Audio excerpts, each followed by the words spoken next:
Hey everybody, T-Ham141 here. Welcome to the Homestead Centric show. I am Tracy, the one, the only, thank God, or so my mom says.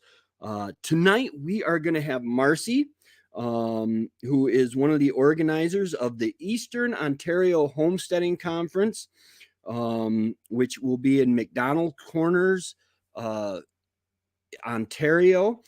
She also has Learning Curve Acres on YouTube. And but first, before we get into that, you guys know I'm a salesman above all. I hate doing it, but gotta pay the electric. Wait, I don't have electric. I'm getting gypped. Um, welcome anyway. Guys, Tham141 homestead.com. I have a blog there, and you can do the basic subscription plan for no money whatsoever, but it really does help when you subscribe. Oh, I'm frozen? Oh no. Well, if you can hear me, that's all good, I think. Let me close down my monitor there. That might help. But if you subscribe to even the $0 plan, that'll tell advertisers and everything that, hey, I'm worth the money to put it on there. It'll really help the channel out. And then the Handsteader level, you get extras. You get access to the members only Handsteader Facebook page, where I am going to be starting here shortly doing special live streams. There is members only merch for the Handsteaders that you will have access to buy.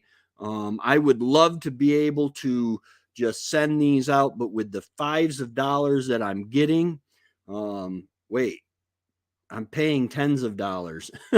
Anyway, the Handsteaders live free there. That's the first merch I came out with for the Handsteaders channel, the membership. And this can only be purchased through me specially. It is not available on my Redbubble or anything like that. But you can see all that, all my books, all that good stuff on thand141 homestead.com.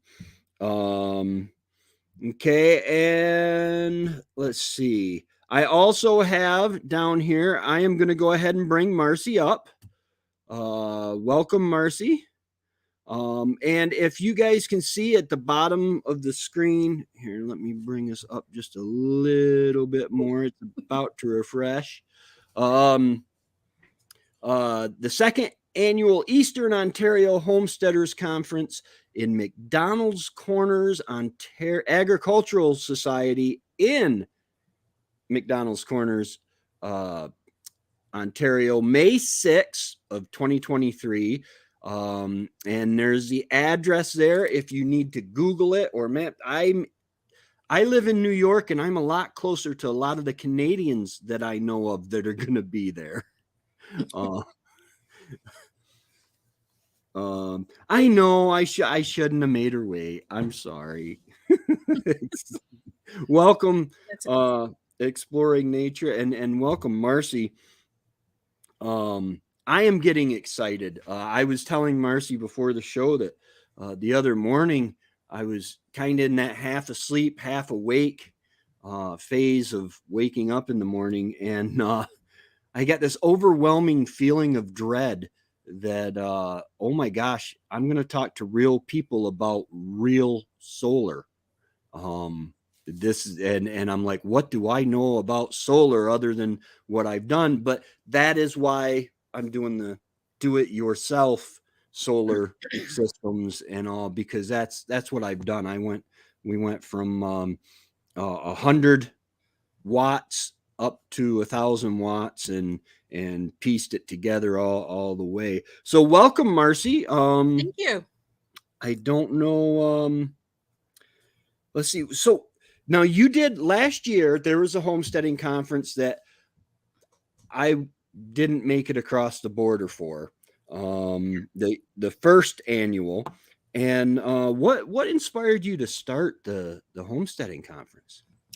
Well, first of all, I used to follow a channel called Patera Appalachia Homestead, Mm-hmm. With Patera, yep. and she was doing the Great Appalachian Homesteaders Conference, and I would watch all the videos on that, and then watching, the Homesteaders of America conference and everything else, and I'm going, okay, I can't afford to go down and take all this time and go down and go to one of these conferences, and we needed it here. Mm-hmm. We have so many people who are joining in this amazing way of life, and we needed something here. And then my friend posted a thing on Instagram about, if you're afraid, do it afraid, just do it. And I was like, okay, that was like the kick in the butt I needed to just get the ball rolling. Of course, the first one was supposed to happen for 2020, which obviously didn't happen. Mm-hmm. But yeah, that's what got us started. And so many people were disappointed when we had to cancel the first one, that it was like, okay, we got to keep going. And then during the last few years, seeing everybody who was just, jumping on the bandwagon and saying, okay, yeah, we got to take more control over what we're doing. It really, it reaffirmed that it had to be done. Mm-hmm. And that we needed it, for so many people need it. And also, this isn't all about, teaching the newbies. No way. This is about building the community, help. Our motto is homesteaders helping homesteaders. And it's about creating mentorship, creating community, creating, thanks you, Chris.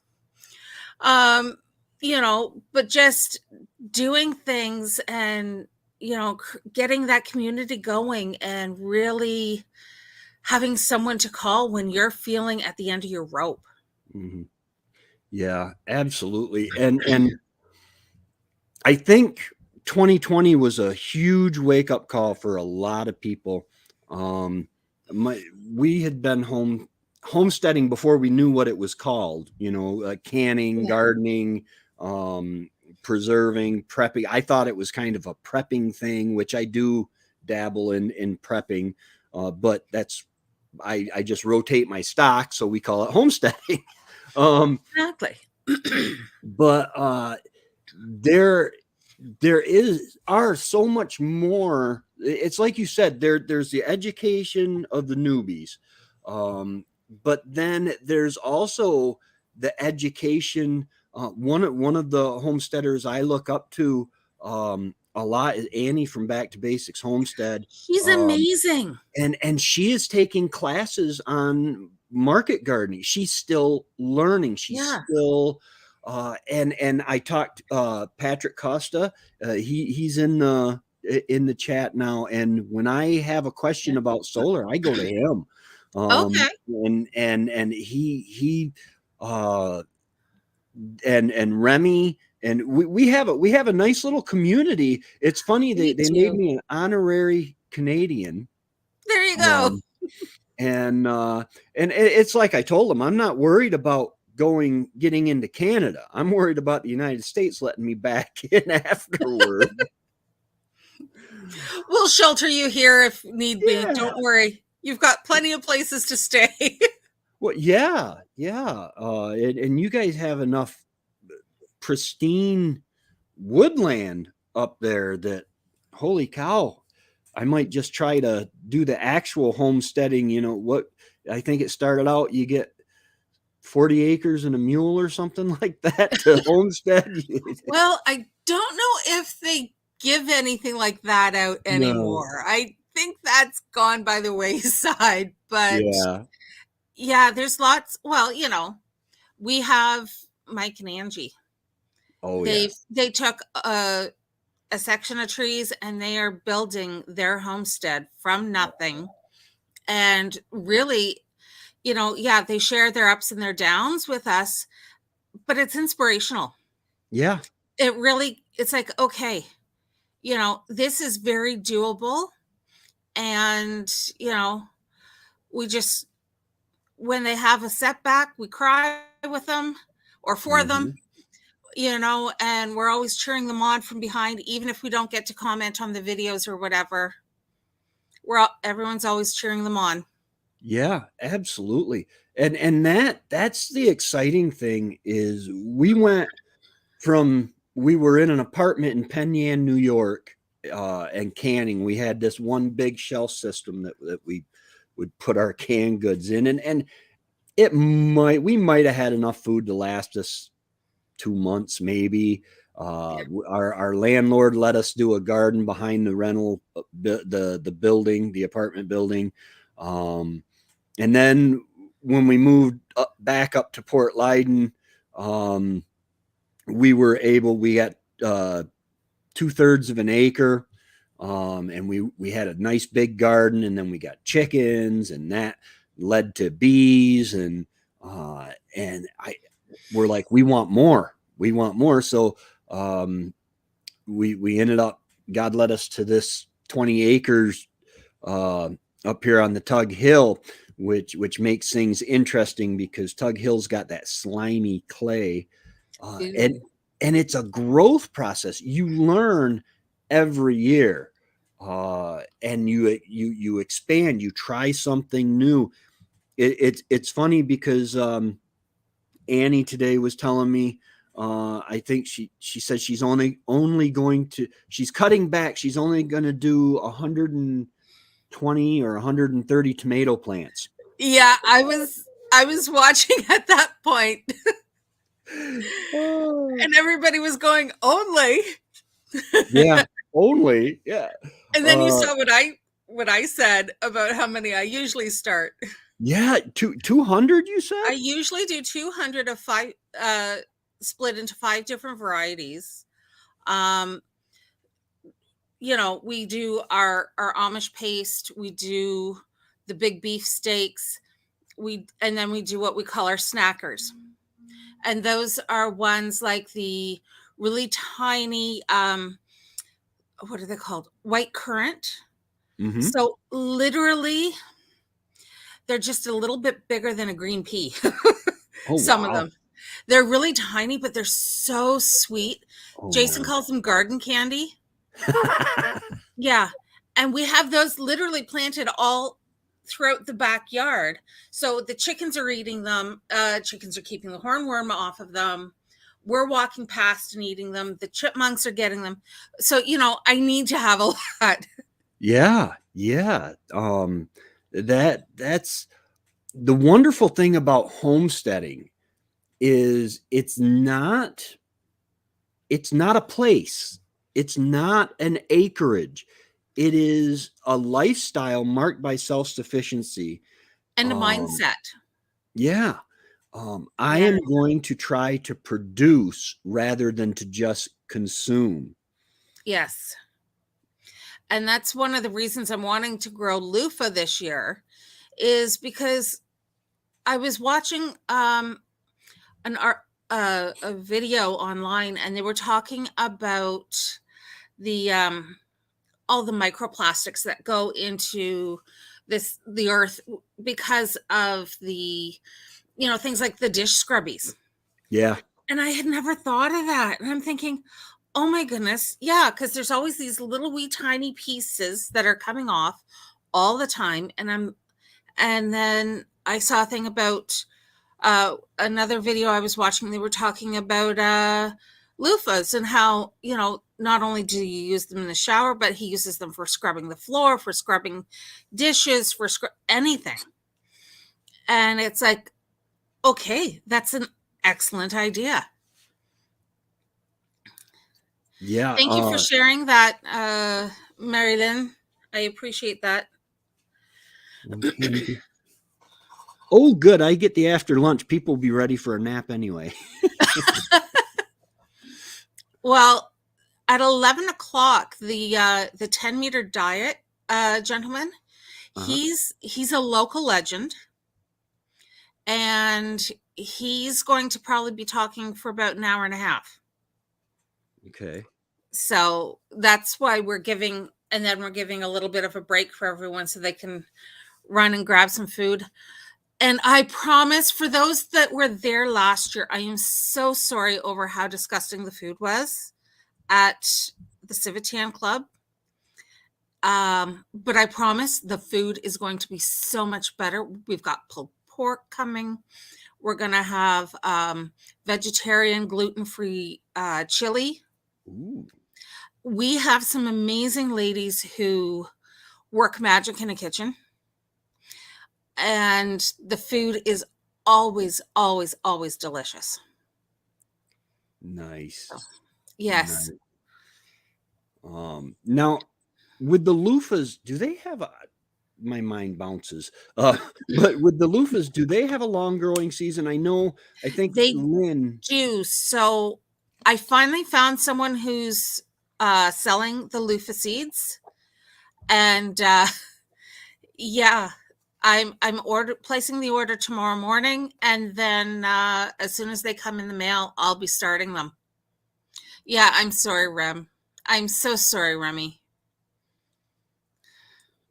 Yeah, So the everything fruit. was nuked. Oh, well, sometimes that happens, so sometimes you live and learn, and in the process of putting things on, you know, eventually, I think of the New York State Woodsman's Field Days. Okay. And that's held in Boonville, New York. And every year we go because we get some really good prices on chainsaws and chainsaw chains and stuff like that. But then one year they said, hey, we want to have the men's, I think it's the women's championship lumberjill competition, and then it's the men's semifinal, or it might be vice versa. And when they got that blew up. They had to expand the fairground. It just blew. And I can see this maybe turning into that, because we do need that to build that sense of community that you're talking about. I would have quit YouTube a long time ago, had it not been for Remy and the community that we've formed, that I've been involved with. It is so inspiring to see that we all make mistakes and they're real. It's not. I have not met a homesteader yet that I would even think, well, even on YouTube, that I would even think, okay, they're living in a mansion and they've got the cabin on the side of the property and pretending. I haven't met Yeah. anybody like that. You see that the failures are real, the successes are real, the learning is real. Hey, Lynn, we were just talking about you. Hi, Lynn. Yes, there is a place called I believe it's the Hideaway. Trevor took me and he says, you gotta try this stuff. He says it's called poutine. It's fries and gravy and cheese curd and all this stuff. And I tried it. It was delicious. But I need to try the authentic Canadian.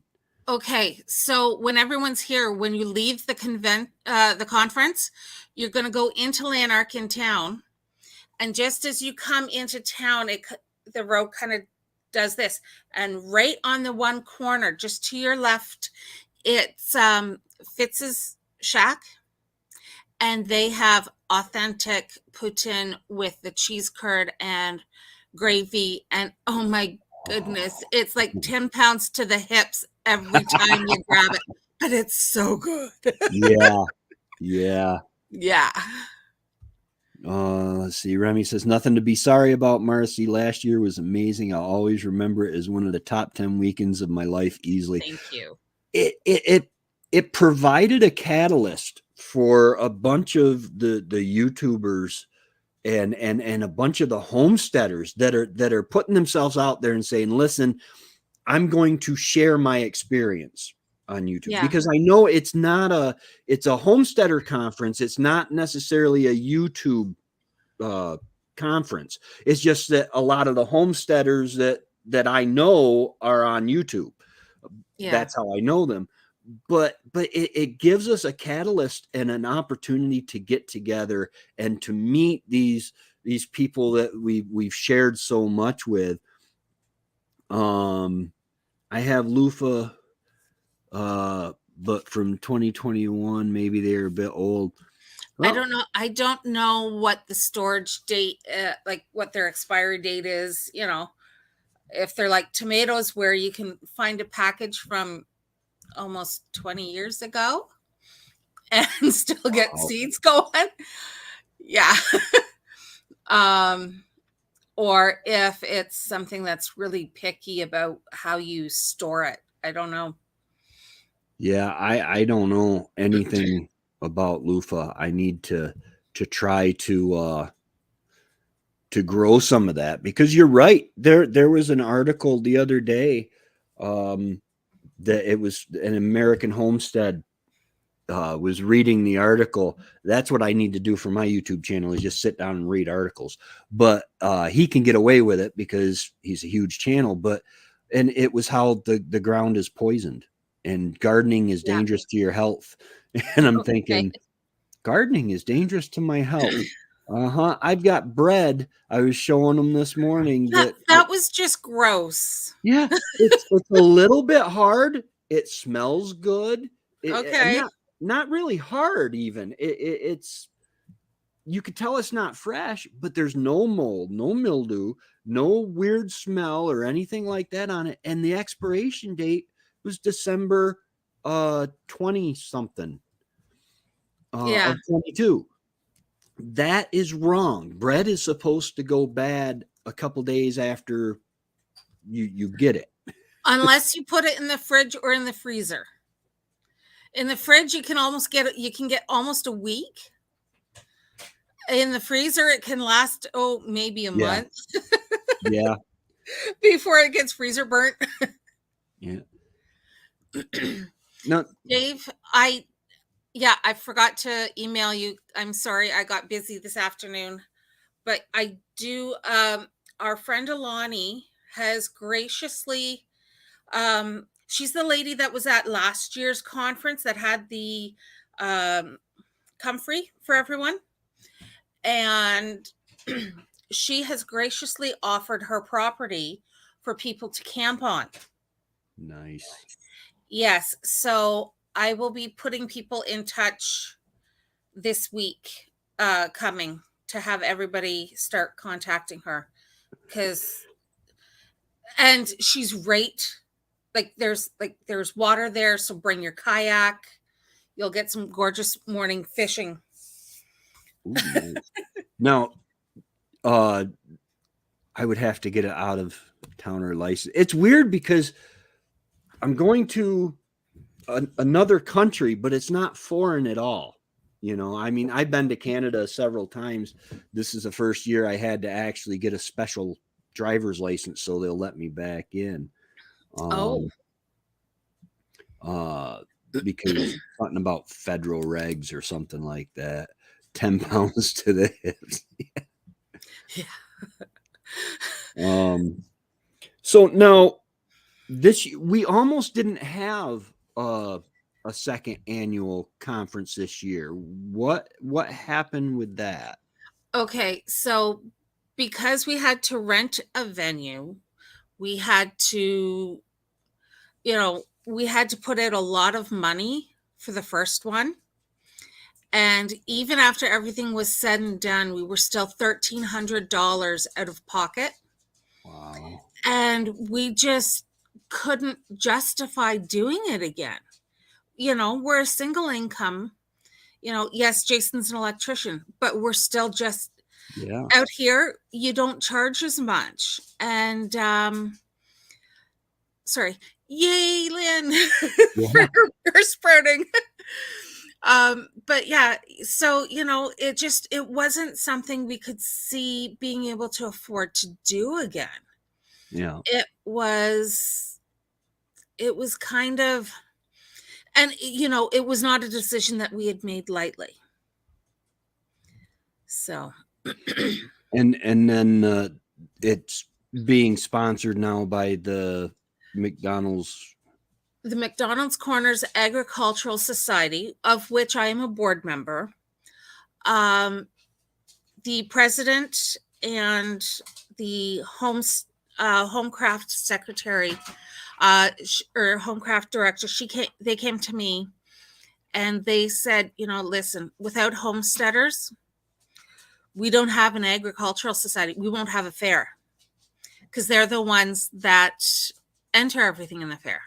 Yeah. And the two have to go hand in hand in a symbiotic relationship. So we want to sponsor.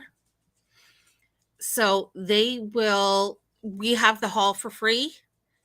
And the only thing we have to cover is any advertising we do. Oh, cool. Which makes it a lot easier. Yeah. A lot easier.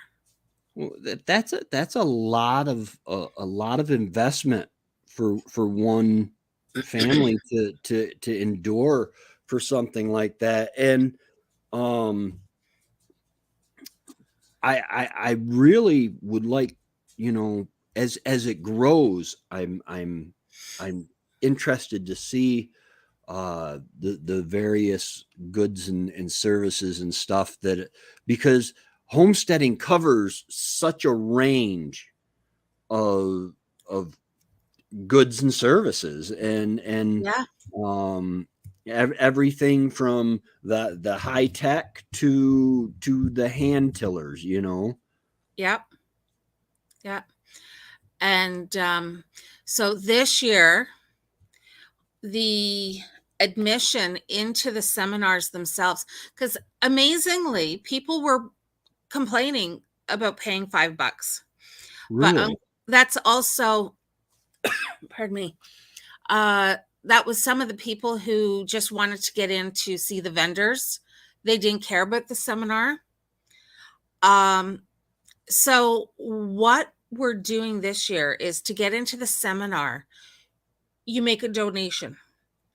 And it's a donation towards next year's, to ensure that there is a next year. So whatever you're motivated to donate, you donate. So yeah, that's because we know no one's looking to get rich off it, but to cover the cost. If you can get it to cover itself, to pay for itself as it grows, that will make it so much. The only words I can think of are more better.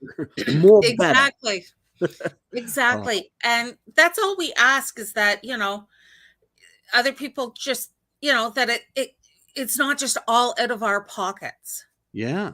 I got to sell a ton of eggs to pay for that. Right. Yeah. Right. And especially since people started stealing them last summer, I'm not selling them anymore.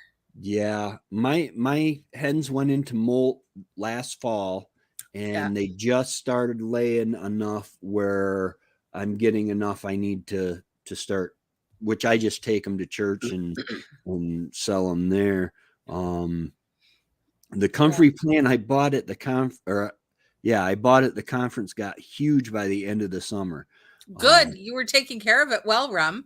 That's awesome. Yeah. I was gifted to by Alani, who was growing them. And mine were huge as well.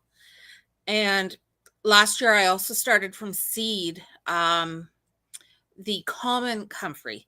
So the ones from the conference were the Balking 14. So they are a sterile flower. The ones that I'm growing are not sterile. So they will spread by seed.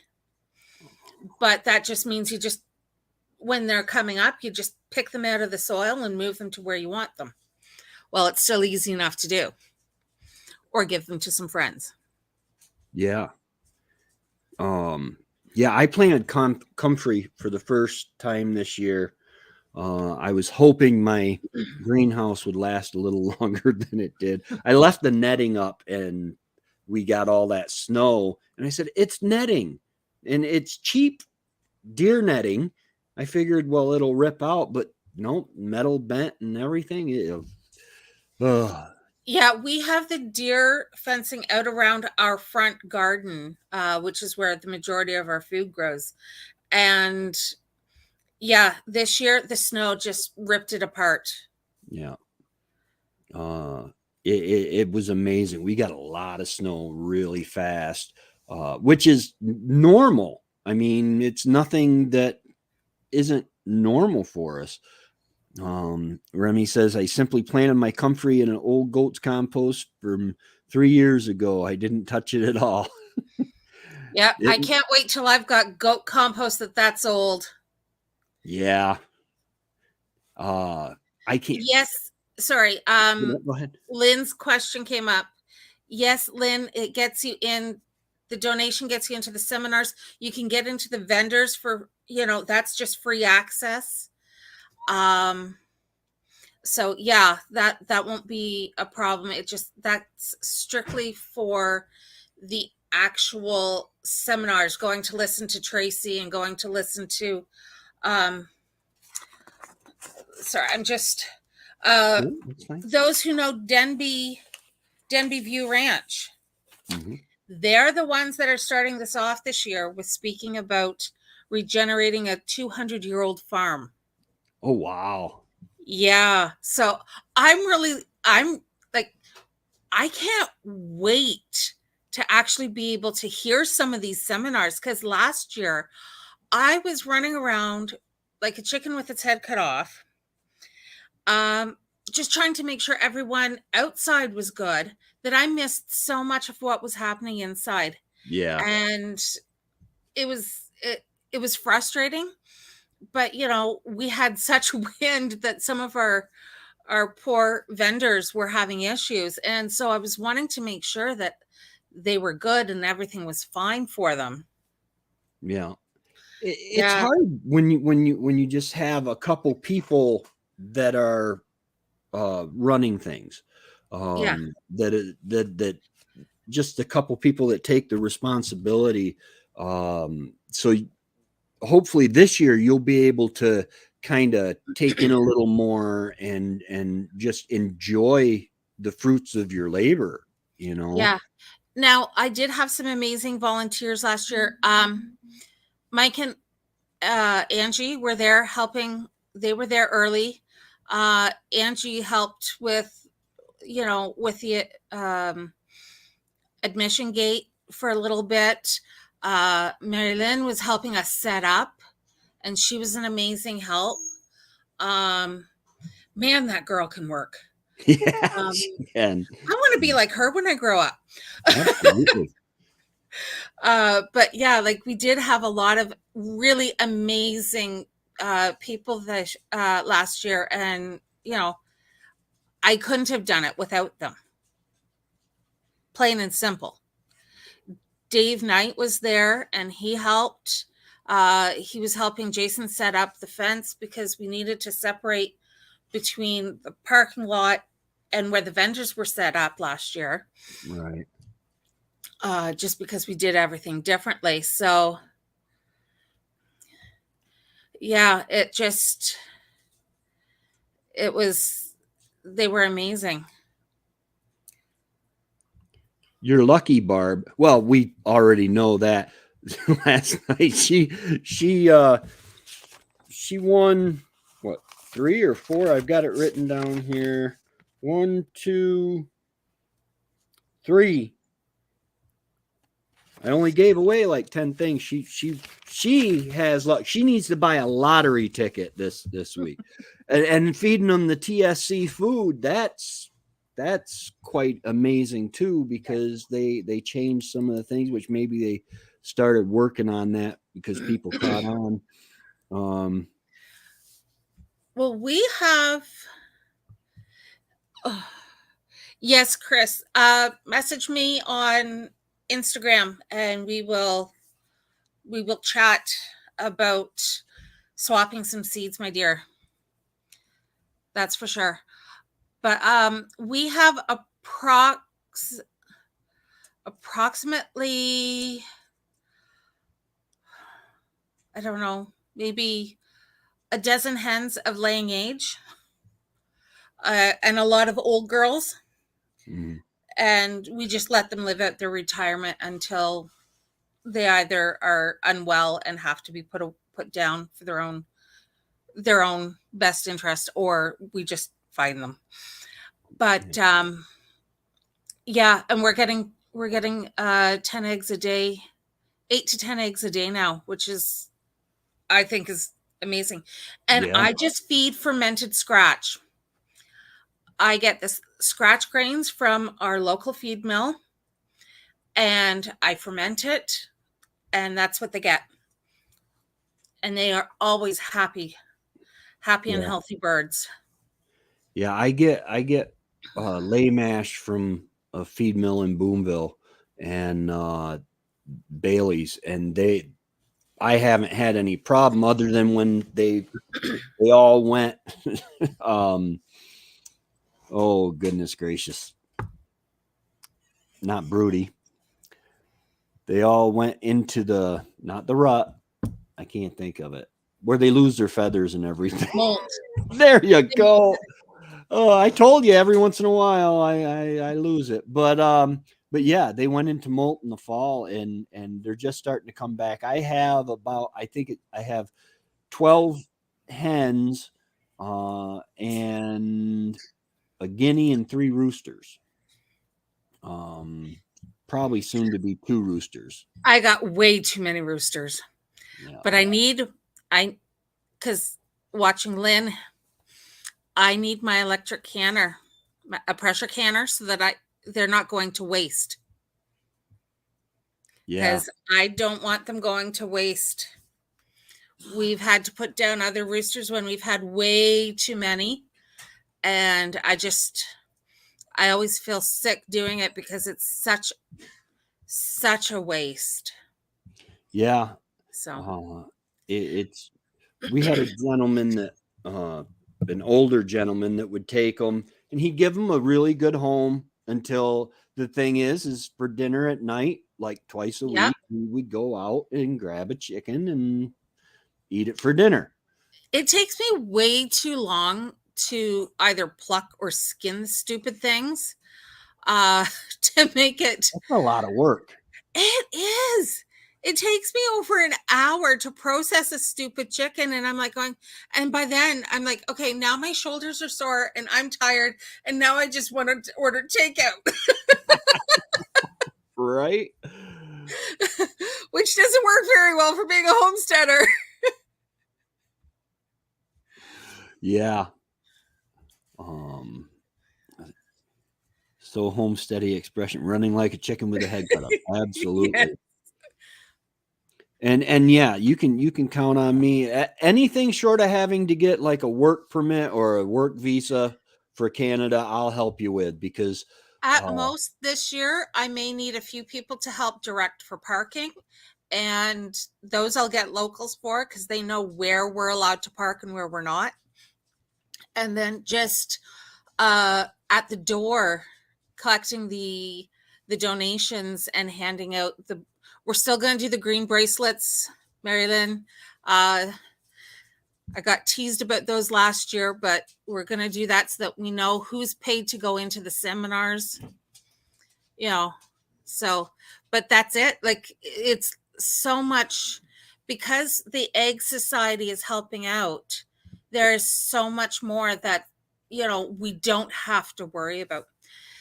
Dave, I could walk, but it's 2 very steep hills, and I am so out of shape. I'd probably pass out before I got there. But it's a 1-minute drive.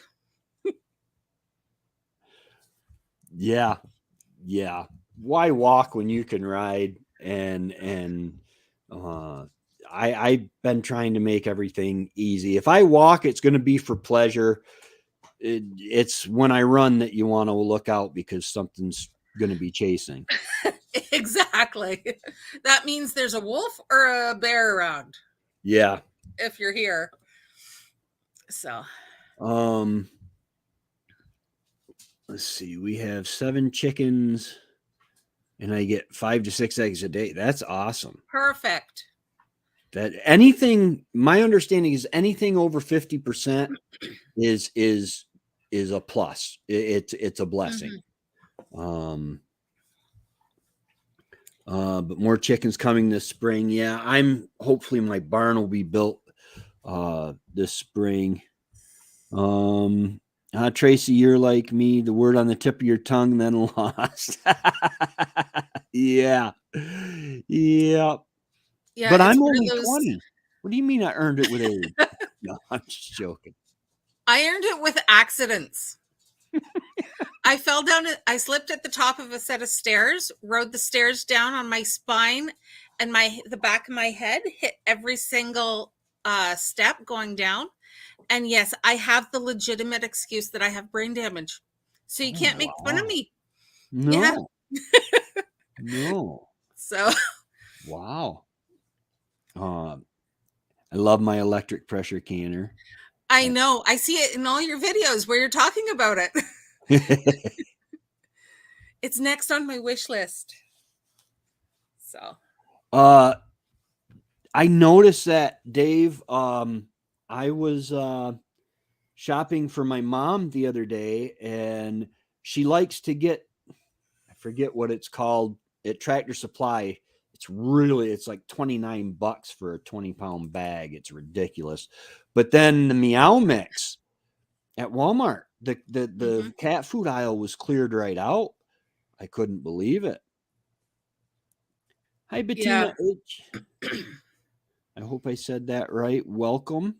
Hi, Bettina. We're doing good. I hope you're staying warm and dry too. No takeout this month. Yeah. Yeah. No takeout. Well, actually, we have takeout because we are so fortunate. We've got a little Chinese restaurant just down literally just a stone's throw from us. It's part of the Sylvania Lodge camp and campgrounds there. And their food, oh my goodness, so good. Wow. They're only open in the summer, so that's a good thing for me. I used delivery twice up here to the cabin because down about 5 or 6 minutes somewhere around there down the hill, there was a pizza place, and the first time the guy, he kind of laughed, he says, wow, you're in the middle of nowhere. The second time it was this young lady, and she was terrified. I mean, she didn't know if she was going to show up in the middle of the woods here and get killed and buried in a hole or what. But I had told him, I said, listen, tell your delivery driver, go until the power poles stop, and then go further. And she's like, that was I thought you were joking. She said, that was a real direction because the power poles stopped quite a ways down the road from me. What's wrong with Green? Yeah. So, I just wanted to mention with the speakers, one of the speakers we've got coming, he's a local legend named Tom, and he's talking about the 10-meter diet. Backyard food is best. This guy is amazing, and he's known by a lot of the locals. So that's going to be a really exciting one. Yeah, that sounds really interesting because, they say that just like under a minute after you pick a vegetable, it starts losing nutrients. Exactly. And you figure everything that's coming into the stores is picked before any of that nutrition's actually been put into the product, into the vegetable or the fruit. Mary Lynn, so all the vendors will be outside again. We have a great big beautiful backyard at the Ag Society, and that's where the vendors will be set up, and then we'll be doing everything else inside. The seminars will be inside. So. Now, before I post this next one, do you know Jack from Wren's Homestead? Are you familiar with him at all? I am familiar with him, and Burning Man. I have no idea what Burning Man is, so that's kind of lost on me. I believe it's a biker. Wait, no, that's Sturgis. It is a big get together that just goes crazy. Yeah, Jack, there are rules to this. We're not allowed to do anything that's going to get the Homesteading Conference banned from Ontario. Yeah. Yeah, because otherwise you have to put it on.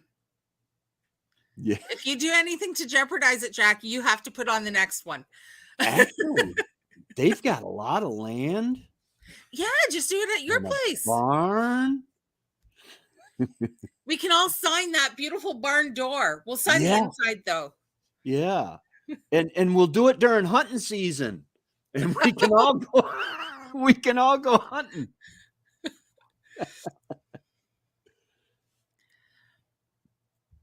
Yeah, it's the cat food now. Yeah. Well, and dog food. We've had a hard time. There's been a couple of times we've gone to get our dog's food, and we just get it at Walmart. But yeah, sometimes it's not there. Sometimes we're buying the last bag. Yeah, and well, with all the problems, the United States killed over 52. Last I checked, it was over 52 million chickens, and a lot of your food for your cat food, your dog food, a lot of the meat and the byproducts of that. Yeah. And yeah. Smart idea, Chris. Oh, I hope so, Bettina. Yes. I'm going for the first time. I'm crossing an invisible international border. So yes, if they don't stop me then nobody else has an excuse, even if, even though it's only going to take me 3.5 hours to get there instead of 8 or 10. Well, Bettina's, from where she's located, it would probably take her about the same length of time because she's over towards Toronto area.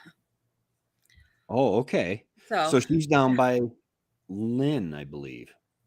She's past Lynn. Past Lynn. Okay. Yeah. Because I'm starting to learn wherever, like Remy is up to my east, and Lynn is towards Buffalo, and I'm starting to learn some of that. Yeah. The fun thing about Lynn is it turns out I've driven past her place many times because she lives right around the corner from where my mother-in-law used to live. And now they're about, 10 minutes max away from where my mother-in-law lives now. Oh, wow. Yeah. So I told her that next time we have to go visit the in-laws, I got to visit with her too first. Yeah. Make my trip count. Okay. Hey, Marcie, will there be a basket draw again this year? Yes. This year, instead of the little silver tub, I've already bought a nice big purple planter. And yeah, if you want to donate something towards the door prize, that would be amazing. And make sure you put something on it to say that it was donated by Little Homestead by the Beach YouTube channel. That's something for the future. We used to have at our family get-togethers that were pretty huge. Chinese auctions where everybody would bring something and you buy like an arm length of tickets for $10 or whatever. And then you put each item has a cup and you put a ticket or however many tickets you want in that cup. And then they go through and they draw at the end. That might be a decent, we do that as a fundraiser for the Agricultural Society. We call it a quarter auction because each ticket costs a quarter.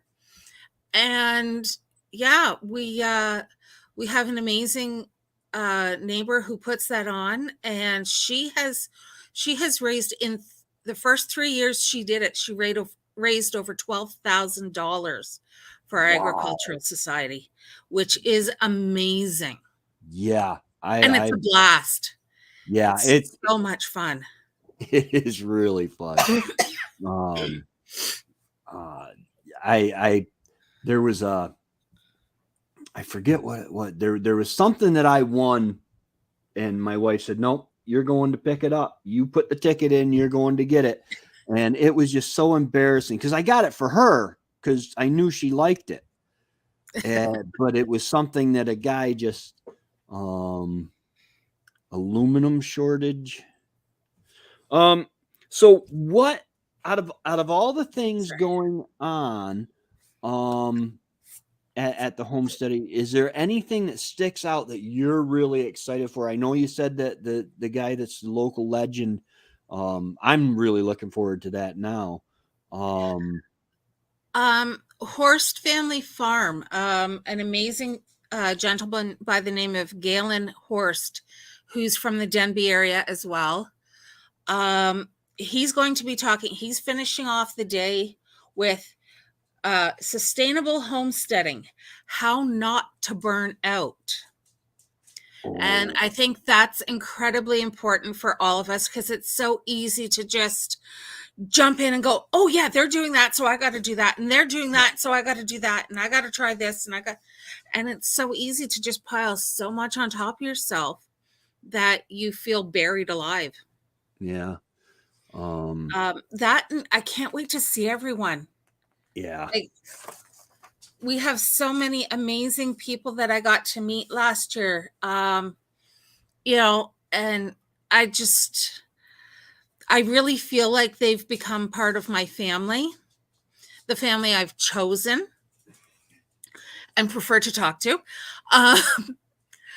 But, they're so amazing that I just love all of them and can't wait to see them. Yeah, I look forward to that. Dave, yeah, not doing that. No, Dave. No, no one wants to see this. That would fall under the rule about doing anything that would get us kicked out of Ontario. Remember, I don't want to spend the night in a foreign jail. And even though I'm an honorary Canadian, I don't think the judge or the magistrate or whatever the legal system would recognize that citizenship. Probably not. That would be well. Ren's Homestead. Lindsay has an amazing body, so it wouldn't be an issue for her. Sorry, I just drifted off there for a second. Yeah, there are certain members of the community that it wouldn't be bad for, but yeah, like I said, if I start taking off clothes, somebody just shoot me in the head because somebody laced my Kool-Aid or something. Oh, so. Oh, let's see.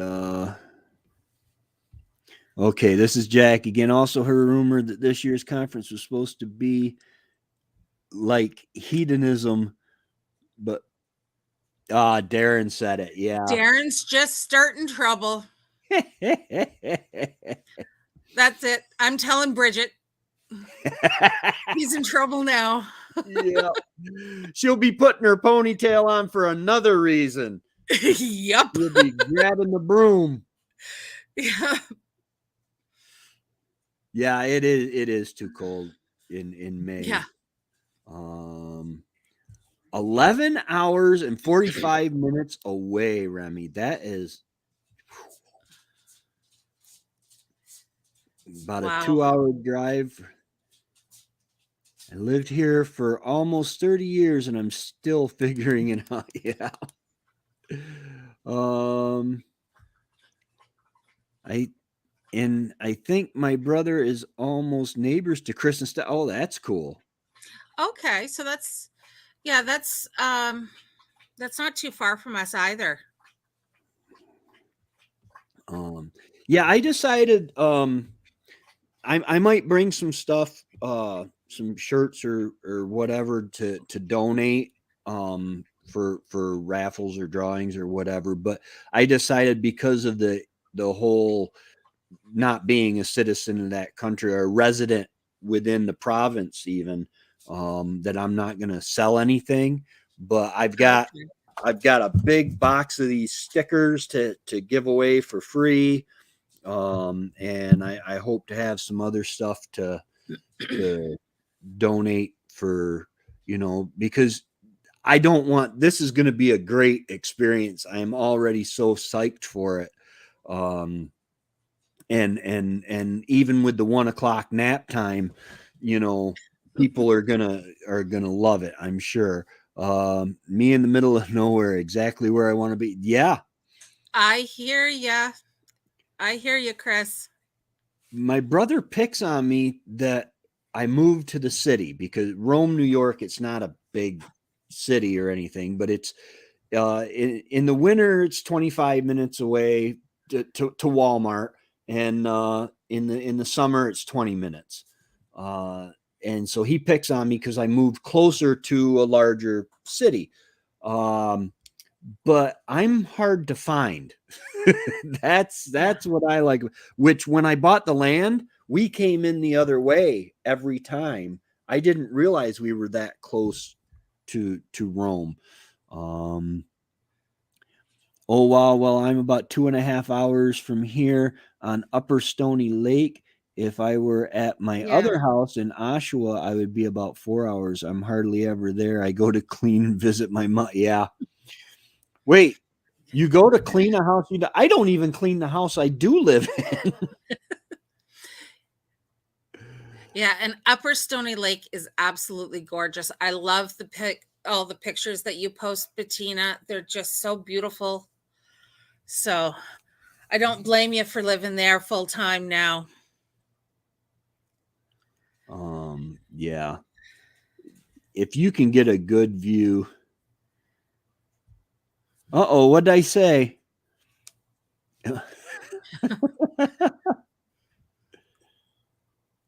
Yeah, it is a small world. Well, it's funny because Lindsay, um, we became friends on Facebook, and then she had posted some rather sad news about her grandmother when her grandmother passed. Her grandmother was my grade 10 home ec teacher. Oh wow. Yeah. Wow. Yeah. And it's funny because now I look at different pictures of Lindsay and it's like, yeah, I see that. I could see where, you know, yeah, I it's like, okay. So thank you, Um, Remy. Thank you yeah, for sharing. Remy's an awesome friend and moderator, and we were talking about the speaker talking about sustainable living to avoid burnout. Mhm. Remy did an awesome job on Shed Wars. I think it was 1,700 pounds or Yeah, some, he had an amazing harvest. yeah, but doing it and then just life in general, it took a toll on him. He Yeah. was tired for a long time. um Yeah, and Remy, Judy Arnott is quite looking forward to seeing you again and having another good chat at the conference this year. She's one of our local jams and jellies ladies who will be having a thing, be a vendor. Yes, Angie. When I was talking with Patricia, we spoke for over an hour on the phone. And yeah, she mentioned that she had sold Aiden to you. So it's got to be possible. I mean, it's I don't want to speculate on his methods, but there has got to be a way to actually live this lifestyle and thrive. I mean, I live the lifestyle, but I am not doing like you guys. A lot of you amaze me. I mean, in the middle of the summer, if I get tired, I'll come in and take a nap. and that's not really, of course, I messed up the last 2 harvests too because of not prioritizing my. Well, I come in during the middle of the day and I have a nap because I have issues with heat. Mm-hmm. I've had heat stroke a few times, but by the same token, Jason and I will be out there with our bug hats on at 9:00 when it's still just that little bit light, just light enough you can see what you're doing. Yeah. And we're working and watering and doing everything then. Yeah.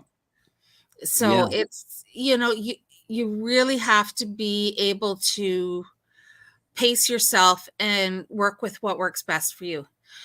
No, Lynn, we're not going to have animals at the conference. Other than Darren and maybe Remy.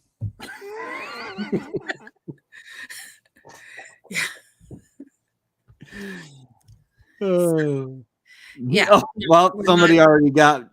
Yeah. Besides her. Yeah. Yeah, better to burn out than fade away. I'd rather not burn out and not fade away, but just keep on going. Yeah, just keep on going. One day I'll be working in my garden out here or feeding the chickens or the pigs, and I'll open my eyes and look up and I'll be doing it in heaven. Yeah. We won't be able to have dogs on the property at the conference. So maybe get the brother down near Mallory Town to babysit the puppy if possible. So family chosen creates a tribe. Absolutely. Yes, very much so. The smoke from the burn would fade away anyway. Yeah. So I've been eating baked goods for months. What is it? Okay, so that is Lindsay. That's got to be. I think. Yeah. Lindsay, wait a minute. Lindsay's the raccoon. Wait, are you saying that? Are you commenting on the naked gardening day? Okay. We can.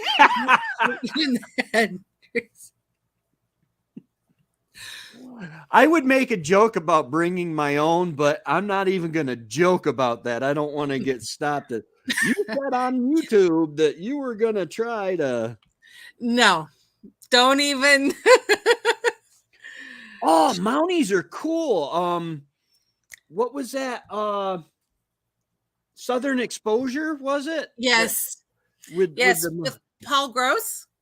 I believe so. He was the Mountie that went down to Chicago. Yes. I loved that show. Yeah. Yeah, that was a good show. I liked the fact that it was a good, clean show. Yeah. Yeah, Dave, just because we have the right to doesn't mean it's a good idea. Yeah. So, started building so much new infrastructure last summer. Yeah, I remember seeing a bunch of your pictures there. But yeah, you got that property a great way by hooking yourself the man that belongs to it. And I know he spoils you rotten. It's only 10 hours and 40 minutes. But that's okay. Are I you think are you trying to make Remy jealous by the fact that you're closer? But that's okay, because was it Dave the other night that said that 10 hours was a short time to drive for a sticker? I'll give everybody stickers.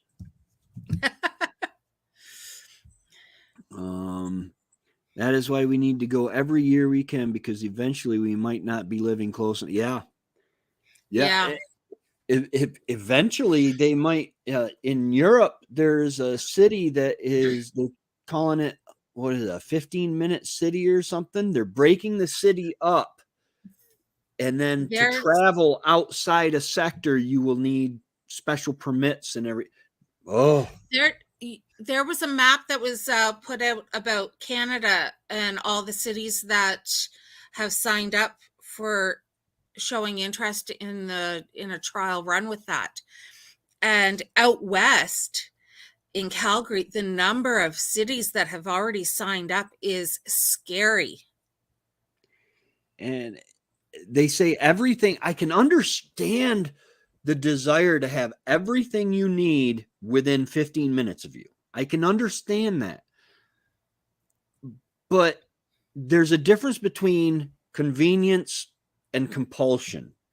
When you tell me I can't go visit somebody that because I've already been out of my sector too many times, that's just that rubs me wrong. That, like, what if a family member who doesn't live in your sector has a medical emergency?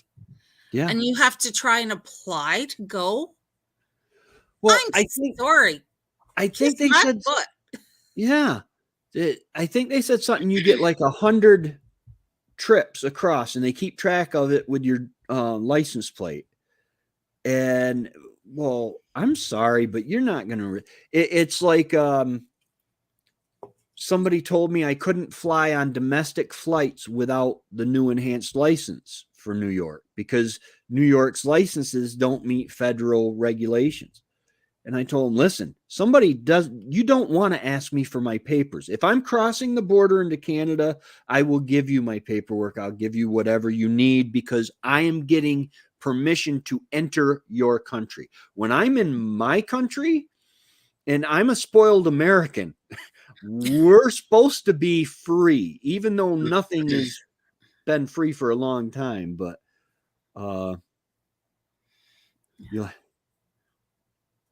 Lynn, you'll have a lift with Lindsay or me. Yeah, because Lynn's wanting to move out east there. Oh, okay. Join that crew. We're not good enough for her, I guess. I don't know. But that's where their heart is calling them. So, who's to say they shouldn't? Yeah, it's a tough thing to try to figure out nowadays, because you're planning. It's like I moved closer to a city, but I am literally more remote. My neighbor was in Port Leyden, was killing me with kindness. He was a great guy. I've known him. I grew up with his kids. But I would walk out the door and he would say, "Hey, Tracy, how you doing?" And I'd say, "Hey, Mike, how you doing?" And I'd walk inside and come back out to get something. "Hey, Tracy, how you doing?" "Hey, Mike, how you doing?"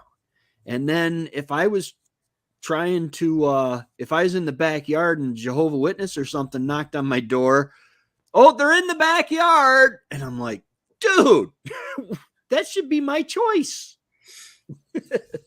But so now I have more road frontage than, basically if you can see me at any given point, especially in the summer, then you're trespassing. Okay. Uh, Unfortunately, we can still see neighbors here, mm-hmm. but at least, unlike in the townhouse, we don't hear everything the neighbors are doing at all hours of day or night. Yeah. Like I could sneeze and I'd hear "bless you" from the other side of the wall. That would be bad. Yeah. Yeah, one day I was really not feeling well, so noises from the bathroom area. Yeah. And the neighbor shouts, "Do you need me to go to the drugstore for you?" Talk about killing you with kindness. It's like, "No, I'll be fine. Thank you." Yeah. And it was like, I got to get out of here. Well, shortly after we moved in, we had a nice couple. They bought the land behind us, and they said, "Hey, do you mind if there's a driveway, but it crosses the point?" I mean, I think at the point at their driveway, I might own 10 feet between their land and the road, because it narrows down on that side. And I said, "Yeah, no problem." And they built down there and everything. And once in a while in the summer, I will just slightly hear their music, and that's about it. Yeah. And now I have new neighbors with kids. I'm so excited. I love kids. And something that I've always missed at my homestead in Port Leyden and my homestead here is children's laughter. Yeah. We have, just as everything was going sideways 2 years ago, a young couple had rented the house out behind us while they were waiting for their home to be built. And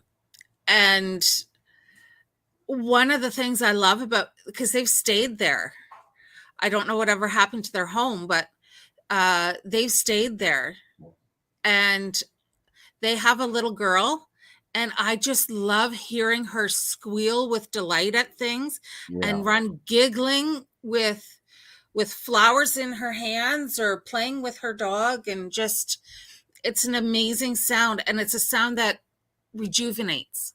Yes. Yeah, it does. I'm excited for them. They're talking about getting chickens, and they're a young couple. They've got 3 or 4. And they're far enough away where my silliness shouldn't interfere with them. Because I get outside and hoop and holler and howl back at the coyotes and all that sort of crazy stuff. And theirs isn't gonna bother me. The less it's a good thing, Lynn. The older you get, the less sound you can hear. Laughter is one thing. Our neighbor 2 houses away have banshees. I don't know how they know when the kids are hurt. Oh yeah, that drives my grandkids. I'll tell them. I'll say, "Listen, you can hoot, you can holler, you can giggle, whatever.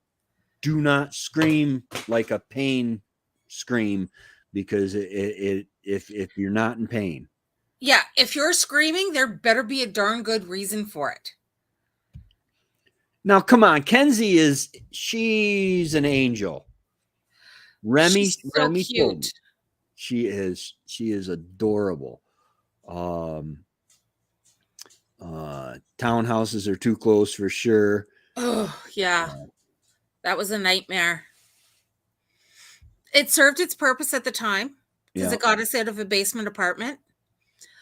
But it was still, the feeling of being closed in. We couldn't go into our little backyard, our little courtyard, without our neighbors seeing. And, we had 3 neighbors behind us, plus at least 2 to one side and 1 beside us on the other side that could see down into our courtyard.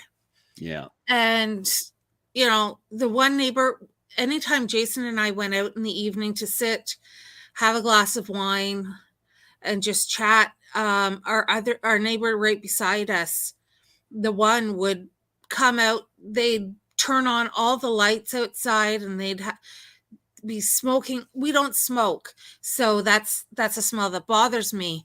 And they'd be like right by the fence, and they'd be smoking, and she was loud, like Fran Drescher loud, for anyone who remembers The Nanny. Yeah. But not as pleasant sounding. Oh, wow. Yeah. Yeah. Yeah. We had a guy lived behind us across the creek. His father owned the house next to us and allotted him some land behind him. And he would leave his house, and I knew when he was leaving his house because he would open his windows and crank the music. And one day he was walking up his dad's driveway to get to the road. He had been in an accident years before and was addicted to pain meds and stuff. He had a hard time and found out he was dying of cancer. But I said, Dave, why do you do that? I don't need to hear your music when you're not home. He says, I turn it on for the spirits. I said, okay. And he was coming back home and later that day, and I said, Dave, I talked to the spirits. They say your music sucks. Good one. And, it was good one. Hilarious. But yeah, he was a good neighbor. He'd never bother me, except there was a time when in the middle of the summer he had a bathtub outside and he would take a bath, and my grandkids were there. And so I ended up calling the cops on him that time. I said, this is too much. Yeah. Because had they seen him, I managed to get them back in the house, but had they seen him, there would have been some serious trouble. I have great neighbors in the city. However, I still hate it and couldn't wait to leave. My plan was to sell and buy a place after my last son was done school. However, plans changed when I met Eric. Awesome. Yeah. Awesome. It is. There's something about, like, I can step out of my house and look around and hear, for the most part, nothing except for wilderness and, maybe in the summer, a chainsaw running down the road or something like that. But it is just, and then in the winter, I was riding my tractor the other day and I'm like, man, I get to live here. It's just so wonderful because there's so many people I know that are stuck in apartments and in the cities and in the more urban settings, and they would give anything to be able to get out and do what we do. And so I try not to take it for granted. Well, we're not meant to live, almost one on top of the other like that. We're not. It's not, right. If that's how we were meant to live, everyone would have no problems with it. Yeah. Yeah. So I can't do it.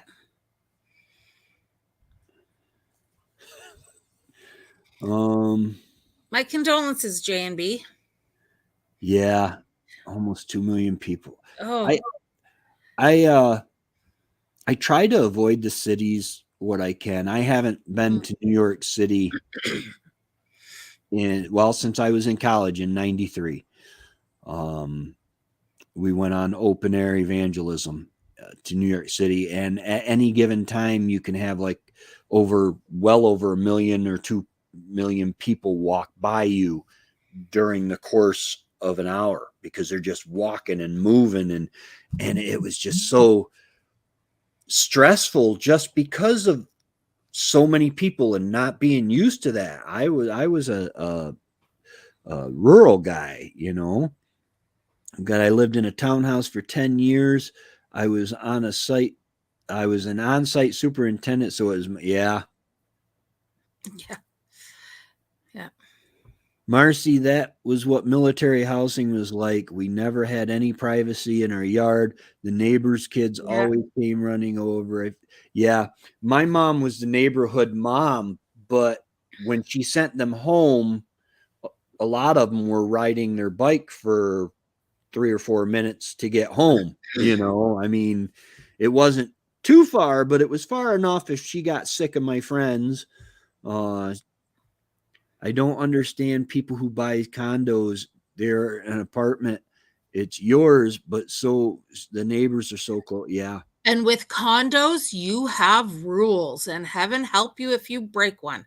Yeah. One of the rules we had, because our townhouse was run by a condo corporation, we weren't allowed to grow vegetables because they were unsightly.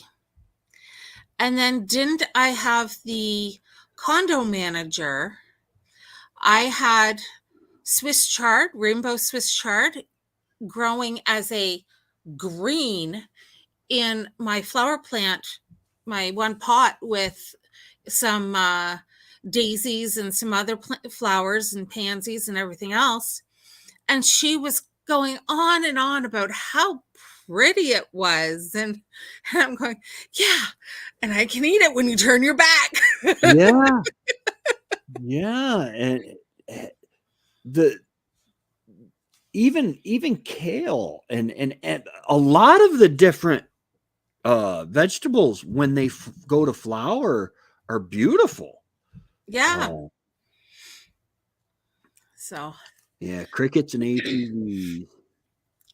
I can live without the sound of the ATVs. I find, and it's mostly since I had my head injury, I find the sound of skidoos and ATVs and all that kind of stuff, mechanical sounds, hurt my head. Oh, wow. And we have the snowmobile trail. It runs literally down the side of our property one way and then behind it. So we hear them going. Well, it's only been a couple of weeks this year that they've been running around past us, but still, I find the mechanical noises now really can hurt my head. Yeah. I it's funny because we moved to what we thought was the middle of nowhere, and it is secluded.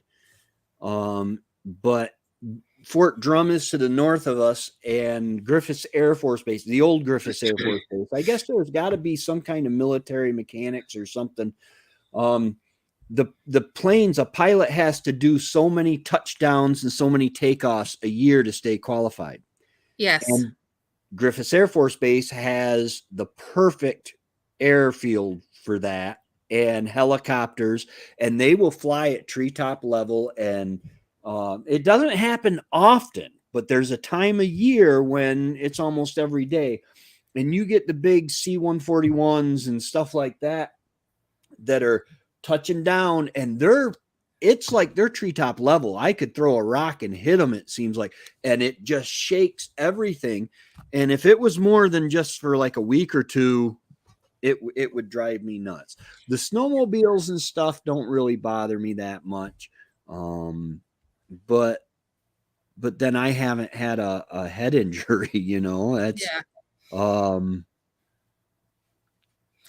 well, we're close enough to Trenton that,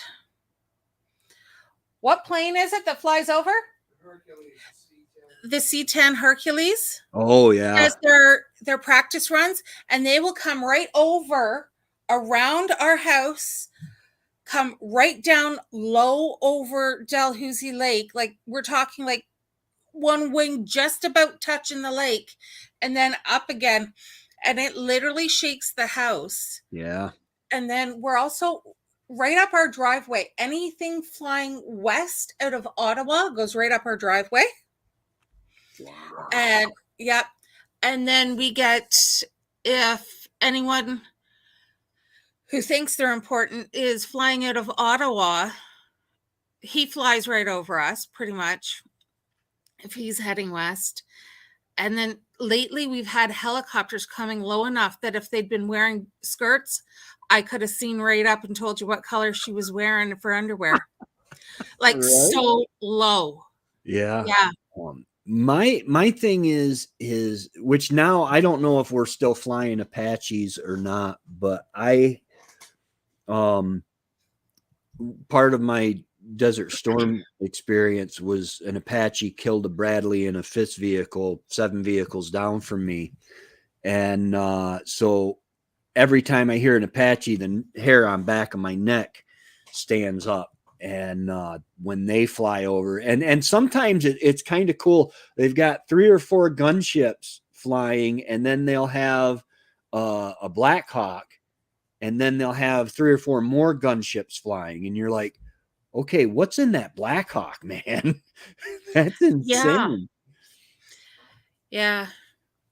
Now, when we lived in Barrie, we'd have the snowbirds fly over, and you could hear them break. Well, it was when we were in Aura, we could hear them break the sound barrier.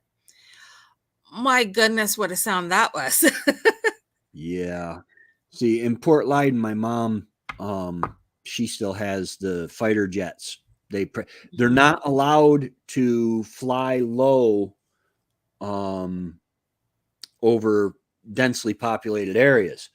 Well, Yeah. she lives just outside of the Adirondack Park, so they can do their low maneuvers and stuff there. Yeah.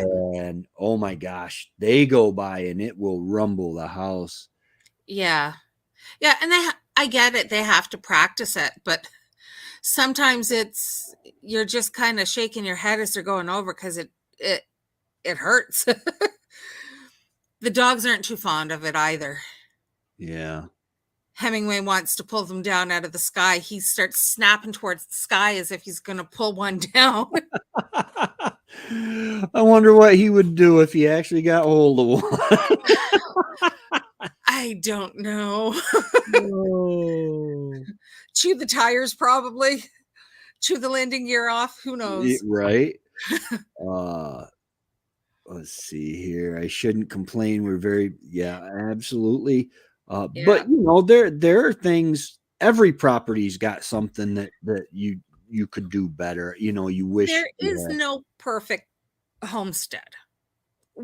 We all have issues that we have to work around or improve, whether it's, noise going around us or soil. So, fire plane's loud. Yeah. So you know exactly what I'm talking about. Dave used to fly this up. Yeah. The military did not protect. I did not protect my hearing as well as I should have when I was in the military. A lot of helicopters, which I love riding in the helicopters. So yeah, well, Lindsay, yeah, we were right near. I was in Stroud when I was a teenager, which is why I went to Central. So, and yeah, Jason grew up in and around all sides of the base. So yeah, I know exactly what you're talking about. Yeah, those Hercules. I was in the Bradley infantry fighting vehicles, and you had a Cummins 900 cubic inch diesel right next to you, right next to your head, and I didn't protect my hearing the way I should have. And of course, the younger we were, we thought we were invincible, right? Yeah. We didn't think it would bother us. Yeah. Let's see. Last few years. Oh, well, yeah, I've noticed the last couple years, the last year in particular, we've had a lot more activity seeing, I don't know what ones they are. They look like an arrow. Uh, I'm so not into planes and stuff, Yeah. but sorry, Jason just told me the F-18s fly over, have been flying over Oh, a fair okay. bit. Yeah. Nice. Yeah. They're awesome works of technology, but and the thing is I think the animals get more used to it than I do. They don't. They Yeah, the use animals don't care. I yeah. don't think they realize what they symbolize. Yeah, the chickens used to run when like a black hawk or something would fly over because it was something big in the sky, and chickens usually have an eye on the sky. Our But chickens aren't that bright. yeah, ours don't run anymore. They just Um, go, oh, that. I had one chicken. Uh, it's back when I had them in the run. I let them free range now, but um, and I had the deer netting over the run, and this hawk left the tree, and I watched it, and that hawk was going after that chicken. The hawk knew it, the chicken knew it, and I knew it. And that hawk was coming down, and at the last moment, he saw the netting and pulled up, but it didn't affect it didn't save that chicken. That chicken was never the same again. He knew he was lunch. He knew Yeah. he was about to die, and he he was the most skittish she was the most skittish chicken. She had PTSD. Yeah. Yep. She just knew that she was dinner.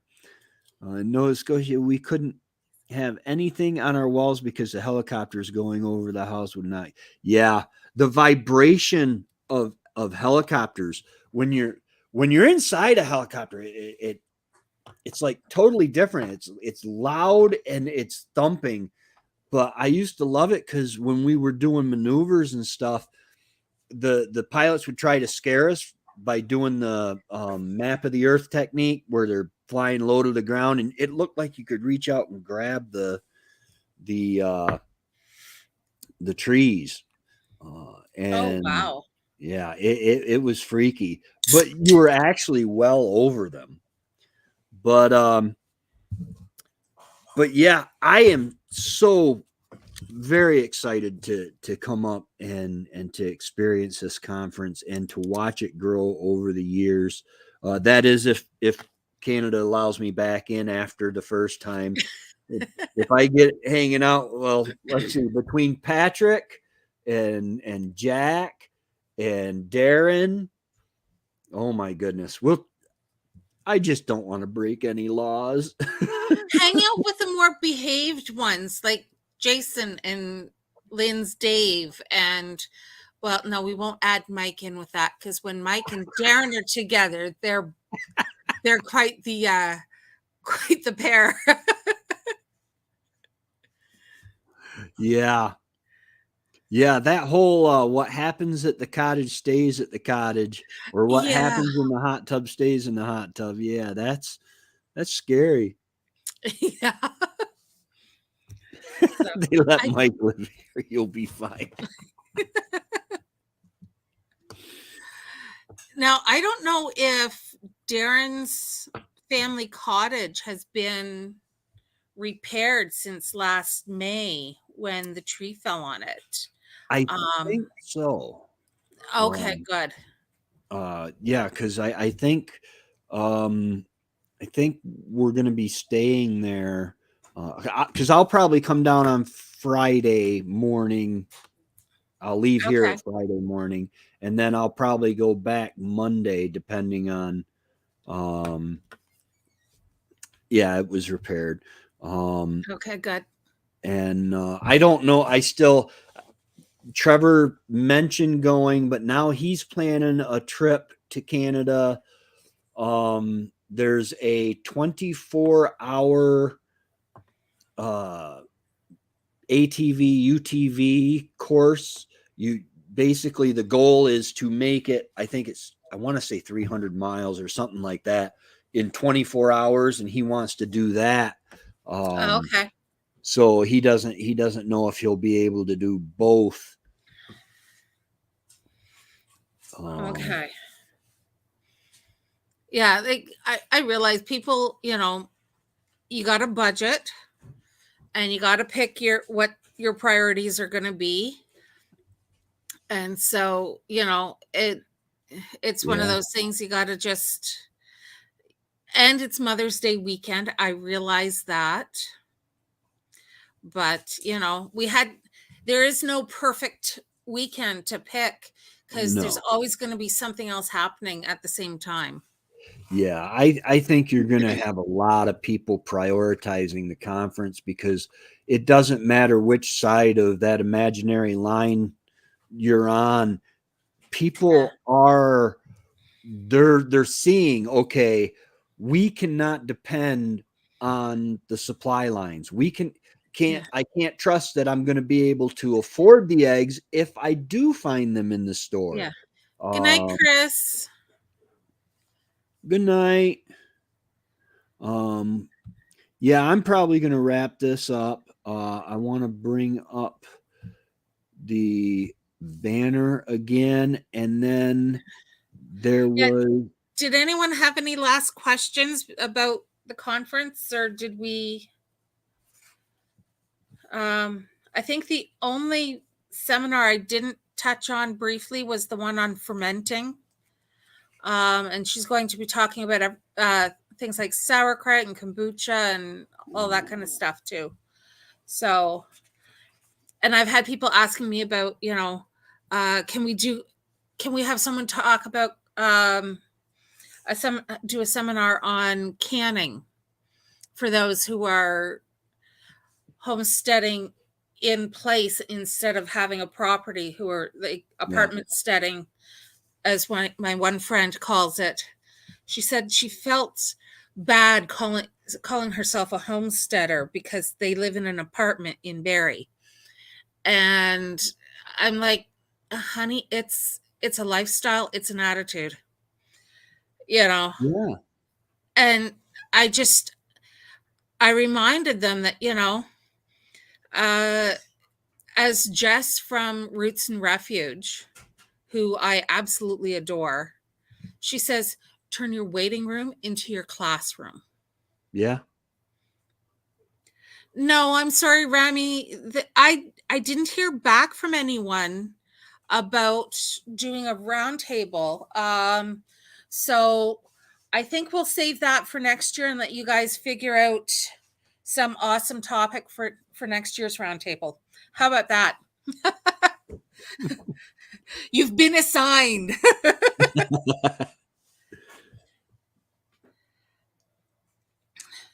Oh. Yes, they started at 7:00, Bettina. Oh, I'm So sorry. I didn't mean to go over, but well, I didn't know they were coming on. But yeah, we will head over there and see what's going on over there. But thank you so much, Marcie, for everything, and I can't wait. Again, May 6th, the Eastern Ontario Homesteaders Conference. It is the only homesteaders conference that I know of in the Northeast. yeah, That is close enough for me to try to get to. it's the only one I know of in Canada. Though last year I had people contacting me from right across Canada asking me to do the same thing in their area. Yeah. Good night, Angie and Mike. Food truck? No, but there will be lots of food there. So, and it'll be good food this year, I promise. No nuke. No, nothing nuked. Yes, and I do want to thank you for doing this, because like I said, there's just nothing in the Northeast.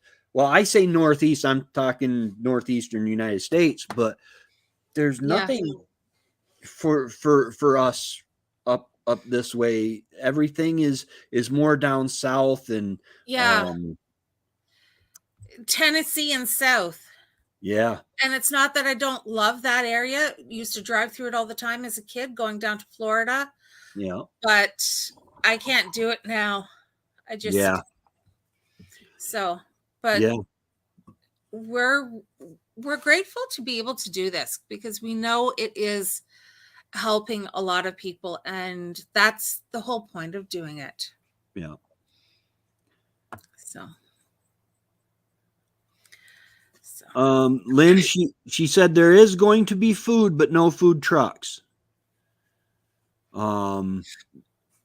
There's yeah, Lynn may not have been on when I mentioned that there's going to be good food with pulled pork and vegetarian and gluten-free chili, and these ladies know how to cook up a storm and make amazing food that just hits the spot.